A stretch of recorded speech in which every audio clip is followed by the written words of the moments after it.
Alam nyo guys, nangarap din ako na balang araw maging isa rin akong sikat na basketballista. Pangarap ko rin maging isang basketballista. Pero paano? Puro lang ba pangarap kung di ko gagawin? Ganito yan, Likong. May kikwento ako sa iyo tungkol sa isang lalaki na nangarap na maging isang basketballista. Ganito yan. Alam mo, nagpaturo siya sa kanyang tito. Dahil yung tito niya meron din na ikalam sa basketball. Hanggang sa nagtagal nga, natuto na siya hanggang sa tito niya nang nahirapan sa kanya.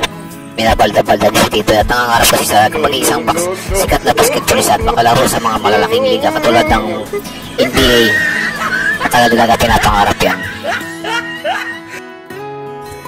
Iyan na nga sa Likong, oh. Pati pagpapaikot ng bola talagang sisiw na sa kanya. Yung mga kalaro niya nakatingin lang sa kanya. Samantalang nung araw, walang kalam-alam yun pati sa mga pagtidribble. Ngayon, oh, tingnan mo, ang galing, di ba? Uy, tama na yan. Maglaro na tayo. Mariusip naman, oh. Tukol pa doon, Likong. Yung tito niya, talagang lahi talaga ng magagaling mag-basketball yung tito niya. Pati mga tatay-tatay niya, mga lolo niya. Talaga kahit patanda na naglalaro para basketball. Talagang nakasanayan lahat at likas talaga silang magagaling. Oo, ngayon na shoot. Magpapainom ko na sa akin na isang balding tuba yan.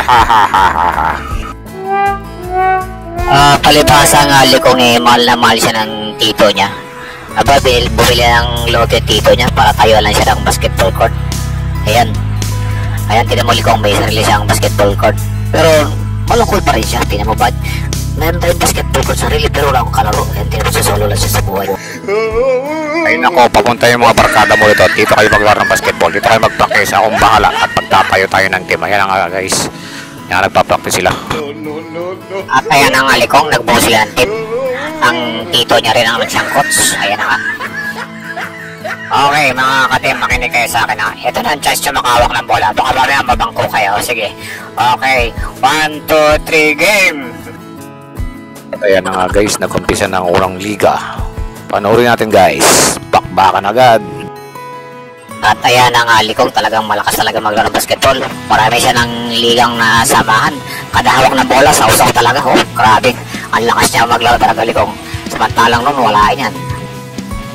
Okay guys, pakinggan natin ang sinasabi. Anong instruction ni coach? Nakapall trouble tayo. Pag naubusan tayo ng player, itong mga cheering squad natin, pag-iwap na laro na rin natin at ingat kasi tayo sa foul. Naku, malakas ang kalaban. Sabi sa inyo eh. Okay. Tambakan nyo na yan. Wala yan. Kita mo yan, Likong. Shooter pa, oh. 3 points! Basta nakita nyo sa ilalim, iagis nyo agad para haluk. Talagang ang lakas talaga ng player natin.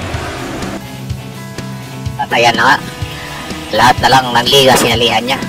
Talaga nasa kanya lang lahat. Oh, bantayan nyo. Huwag yung palalapitin sa court. Shooter yan. Tatambakan tayo. Sige, bantayan nyo. Oh, ayan na nga sinasabi ko. Ayan na nga. Oh. Ay, nako.